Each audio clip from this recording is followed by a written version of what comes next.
Welcome back. I'm the Watch Nerd. I haven't been on for a while here. I've been actually starting my business, and we have some cool stuff coming up in the future. This video is dedicated to the Bulova Royal Oak. I posted this one on eBay. I'm the only one on there right now. And we're going to talk about the history of the Royal Oak, one of my personal favorite watches. And we're going to get back into a regular video basis. I know I said that last time, but this time we are seriously going to dial it in. I have some awesome trades I've done in the past few months where I haven't been posting, so I'm very excited to announce that. Without further ado though, let's head into this magnificent watch. So here we are flipped into it.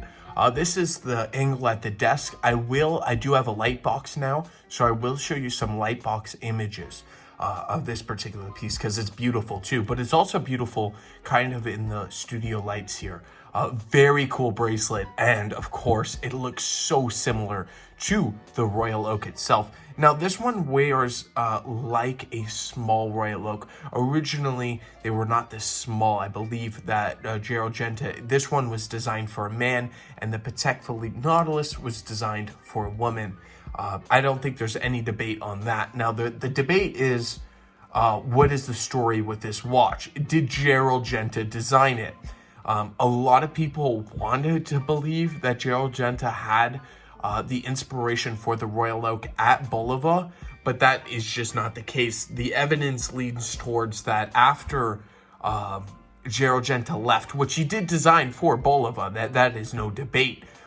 After he went to AP and designed this came out in 1979, as you see in the title. So this was much later, and I don't believe that Gerald Genta had any influence on this watch. I think that Bulova followed Gerald Genta because they knew of his designs, I should say, and they knew that he was going to be a success.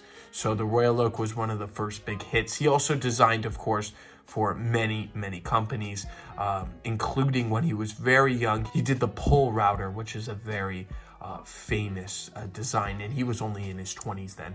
But let's head into this particular watch because it is a straight, I guess you can even call it a fake.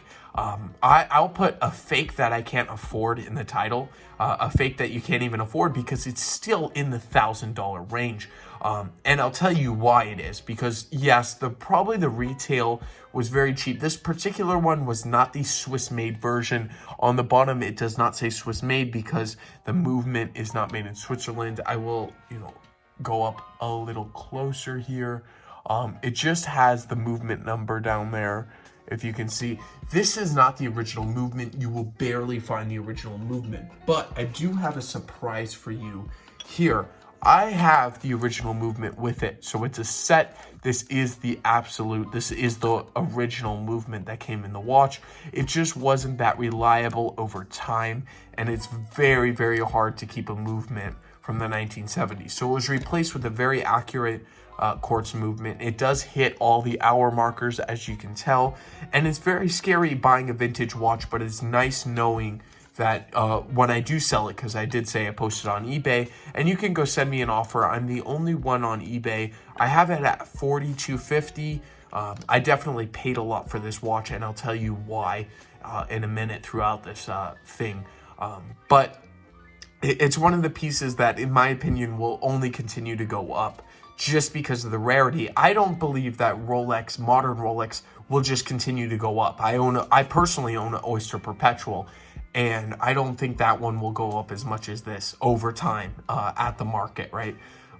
Because, you'll never see something like this. Let's add to the clasp here, and I'll show you what I'm talking about. You have the original Accutron. Look at this polish. Yes, there's a few scratches. I personally wear this watch.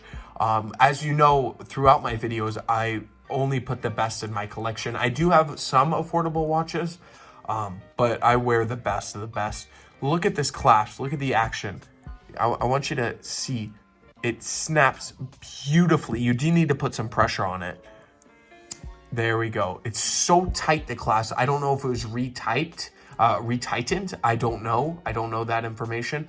But you have to put really some force to get it open. On the back, of course, we have what it would be Bulova. Then you have the model number.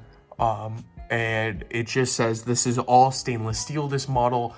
Correct me if I am wrong, but I'm 99% sure on the version, the automatic version, which I believe is slightly older, or they came out around the same time. I think they came out very, very similar. Has a base metal crown, and it has a base metal bezel, if I'm not mistaken. The Quartz version is all stainless steel. This is stainless steel. And as you can see, if you go to other online listings of this watch, the crown has worn away. There's a lot of issues. This is so clean. This must have been in a drawer for a very long time. It's not new old stock, but it's the closest you can get to new old stock without actually being new old stock. And I'll show you the bracelet. There's pretty much no stretch in it at all. It is fully linked, and I have to measure my wrist. I will get that done very soon. I'll get it measured, but I believe I'm around the 8 inches on the wrist. So we will see that. As you can see, the dial has patinaed. When I first bought it from the guy, he didn't know if it was patina or just the cream color. I believe it's patina because, well, the date window wouldn't have been matched, but I highly doubt this was the original color. I've never seen cream. And that's another reason why this watch has a premium over others too, because I don't know if it comes off on camera, but the dial has turned such a beautiful color. I will throw in those light box images because it's a creamy cream dial, and it's distributed perfectly throughout the dial. So it is absolutely beautiful. You have the Bulova logo, of course, and that is, they did it actually extremely well. All of this is applied indices with the Bulova. The only thing I noticed is, I found that interesting, the tracking stops at the date. The date also has this like black frame with another silver thing around it. Very cool. The attention to detail in this watch is unbelievable. Truly unbelievable. The links are very small, so you don't have any micro adjusts at all. That could be a complaint, but on the real Royal Oaks, you don't honestly have it either. I will show you though, up here, you have the screwed links. Typically on higher end watches, you get that screws. You get to do that, and it's a thing that they really put time in. Push-pull pin did exist at this time, but I think Bulova was trying to go up market with this particular watch. You also have screws in here too. Bracelet, the integrated bracelet right there, which is pretty insane too, because I don't know why you would ever want to take the integrated bracelet off. That's really what makes this watch. And the ones you see for around 2,000 out there, they don't have the original clasp. They don't have the original movement that comes with it. The cream dial I have never seen. The crown, I want to show you the action really quick. Of course, you have stop seconds. You pop it out once, the date moves beautifully, and you pop it out again. I have it running perfectly on time. I'm actually timing it right now. The last month, it hasn't lost 1 second.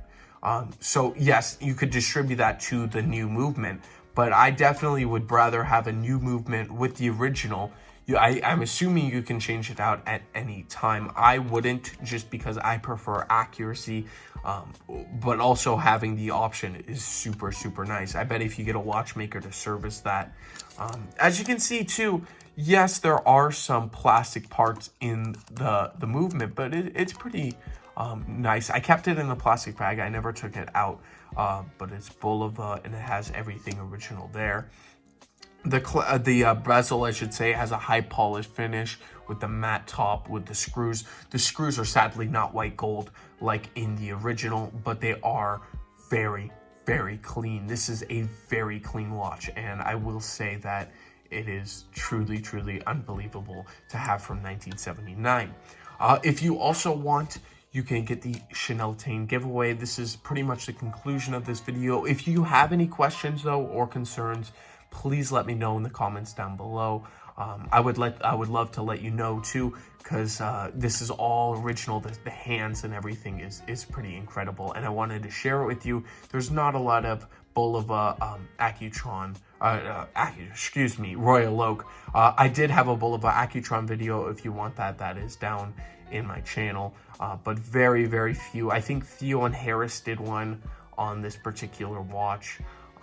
And it is truly amazing how simple. It's not a replica. I guess you can call it a replica, but people respect this watch. If you wear this watch, you respect it. If you wear something that says AP and is fake, then there's very little respect because you're just supporting a criminal. Bulova is a real company. This is a real watch, and it's something that it's part of history. So let me know if any questions on it, and it is beautiful. Very thin though, this particular watch. If you do want the Chanel chain giveaway, yes, we are still doing it. All your emails, I've been getting lots of subscribers since I uploaded. Don't worry, any of the new guys out there, I will put you in. I will email every single one of you back for this chain. It is very beautiful, and we are giving it out as soon as we hit 1,000 subscribers. So if you want to like this video and share it, we will get to that goal together, and I'm very excited. Next video, you will see one of the coolest trades I've done over the past break. I actually flipped a Rolex yesterday, which is really exciting. So you'll see this in the upcoming days. Thank you very much, and I will catch you in the next one. Have a fantastic day.